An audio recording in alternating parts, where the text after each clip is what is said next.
नमस्कार सर। नमस्कार sir. Sir क्या नाम है आपका? मेरा नाम जीवन चंद्र कापड़ी है। जीवन जी, आप कहाँ से हैं?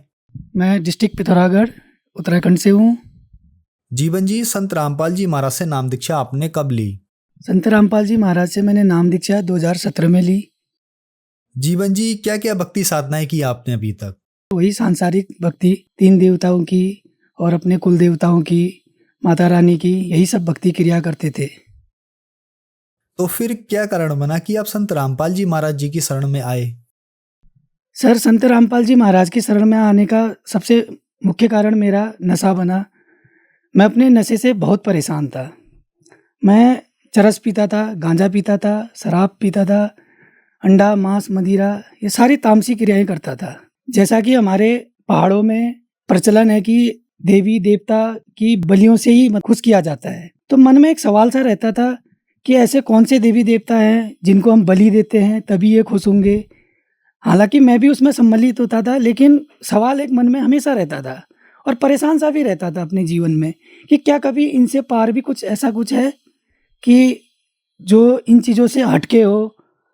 तो सबसे बड़ा कारण मेरा यही बना। मैं आपको एक बात बताऊं सर, मैं हरिद्वार गया जब मेरा व्रत बंध था, मुंडन कार्य था मेरा।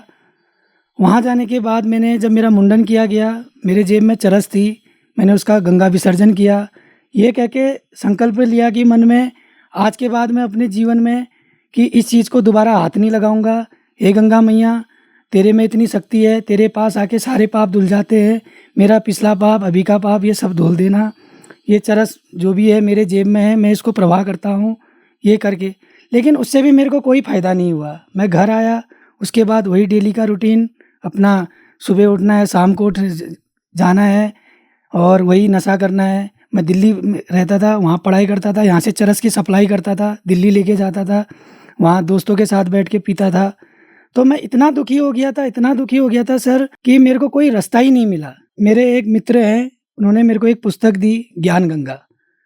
और हालांकि मैं पढ़ने में कुछ ज़्यादा रुचि नहीं रखता था, क्योंकि नशा ही इतना करते थे, अपनी दुनिया में ही रहते थे कि हम उसी चीज़ को फाइनल मान बैठे थे कि खाओ पियो मौज करो। जगत का एक नारा है संसार में, इससे आगे की दुनिया वो समझे नहीं कभी। तो उन्होंने थोड़ा थोड़ा ये बताया कि इन संत जी की शरण में जाने से नशा छूट जाता है, तरह तरह की बीमारियां ठीक हो जाती हैं और काफ़ी कुछ चीज़ें बताई। लेकिन मैंने उनकी बातों को बार बार ही सुना और कहते हैं एक कान से सुना एक कान से निकाल दिया। लेकिन मेरे मन में ये बात बैठ गई कि इनके पास जाने से नशा छूट जाता है, ये वाली बात मेरे मन में बैठ गई।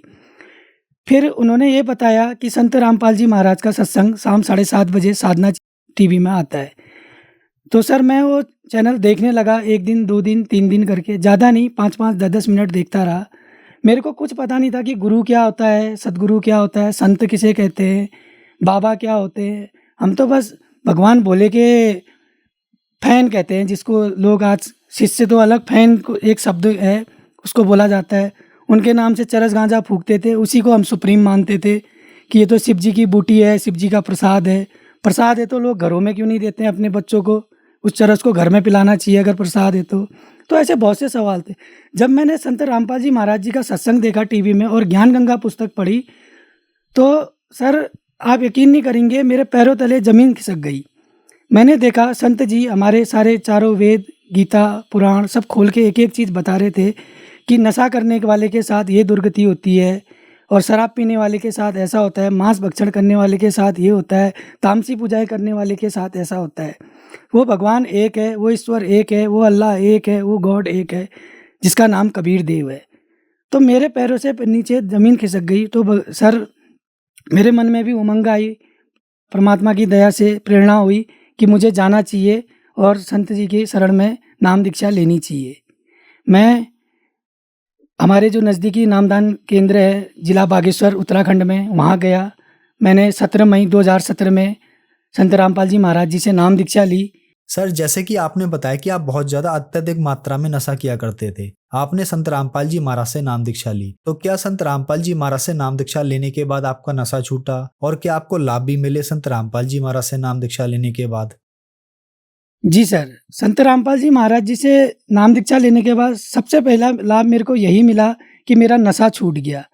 वो ऐसा छूटा सर कि वो दिन है 17 मई 2017 और आज का दिन है कि नशा तो हम जानते ही नहीं कि क्या चीज़ होती है। कभी भूल कर भी हमारे स्वप्न में भी नहीं आया कि नशा कभी हमने किया था या आगे को कोई ऐसी वस्तु है। नशा शब्द सुन के ही हमें इतनी घृणा हो जाती है कि हम कोसों दूर चले जाते हैं। उस शब्द का नाम हम सुनना भी नहीं चाहते हैं और नशीली वस्तुओं को तो हम हाथ लगाने से भी डरते हैं।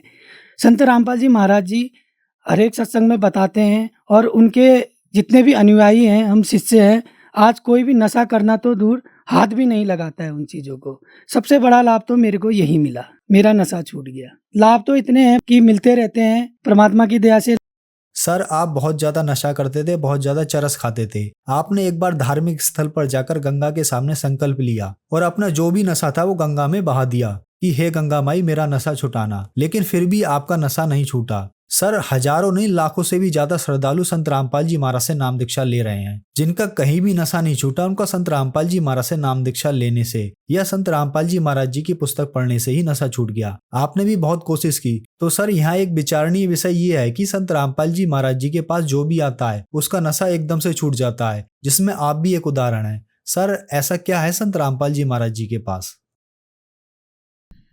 सर, संत रामपाल जी महाराज जी के पास सबसे बड़ा तो सद्भक्ति है, जो ज्ञान है, जो आज तक संसार में किसी ने नहीं बताया। सबसे बड़ी बात यह है कि गुरु तो लोगों ने बहुत बनाए और लेकिन सद्गुरु की खोज किसी ने नहीं करी। गुरु तो इतने हैं संसार में, तरह तरह का ज्ञान बता रहे। मैं भी उसके बाद जब मैं संत रामपाल जी महाराज जी का सत्संग देखने लगा, उसके बाद मैं अन्य धर्म गुरु में भी रुचि लेने लगा। उनके भी मैं सत्संग देखने लगा, उनके अनुयायियों से भी मिलने लगा। लेकिन वो सभी मांस भक्षण नशा करते थे, अन्य के अनुयायी, और किसी भी गुरु ने शास्त्र खोल के कोई ज्ञान नहीं बताया कि ये सद्ज्ञान है, ये सद्भक्ति है। सब लोकवेद दंत कथा पे चलते थे। केवल संत रामपाल जी महाराज जी ने सद्भक्ति और शास्त्र खोल के ही ज्ञान बताया हमें कि इस शास्त्र में ये लिखा है, गीता में ये लिखा है, वेदों में ये लिखा है, कुरान में ये लिखा है, बाइबल में ये लिखा है और गुरु ग्रंथ साहिब में ये लिखा है और हम ये चीज़ कर रहे हैं, जिससे साधक उनसे नाम लेने के बाद वो सद्भक्ति करता है और उसको पूर्ण लाभ मिलता है जिसकी उसे तलाश है। जो श्रद्धालु आज आपको टीवी पर देख रहे हैं और बहुत सारे ऐसे लोग हैं जो नशा कर रहे हैं, नशा छोड़ना चाह रहे हैं, आप उनके लिए एक बहुत बड़ा उदाहरण है। उनके लिए आप क्या कहना चाहेंगे?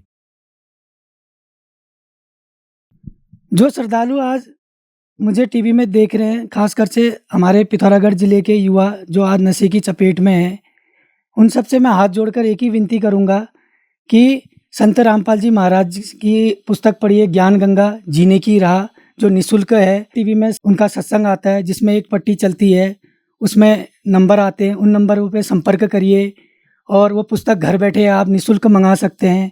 उनका सत्संग देखिए। और सबसे एक ही विनती है, एक ही प्रार्थना है कि आप किसी भी प्रकार के नशे से परेशान हैं, और चाहे शराब हो, मांस हो, मदिरा हो, चरस हो, गांजा हो, अफीम हो, किसी भी प्रकार का नशा हो, तो संत रामपाल जी महाराज जी से नाम दीक्षा लीजिए, उनकी शरण में आइए और इस नशे से छुटकारा पाइए। सर, संत रामपाल जी महाराज से नाम दीक्षा कैसे ली जा सकती है? सर, संत रामपाल जी महाराज जी से नाम दीक्षा अनेकों चैनलों में उनके सत्संग आते हैं, जिसमें एक पट्टी चलती है नीचे से सत्संग के दौरान। उसमें हमारे आश्रम के दिए हुए number, telephone number, mobile number, email ID, सारी डिटेल दी जाती है। आप उसमें संपर्क करके अपने नज़दीकी नामदान केंद्र में वहाँ से पता प्राप्त कर सकते हैं, वहाँ उनसे बातचीत कर सकते हैं और वहाँ जाके संत रामपाल जी महाराज से नाम दीक्षा ग्रहण कर सकते हैं। धन्यवाद सर। सत साई।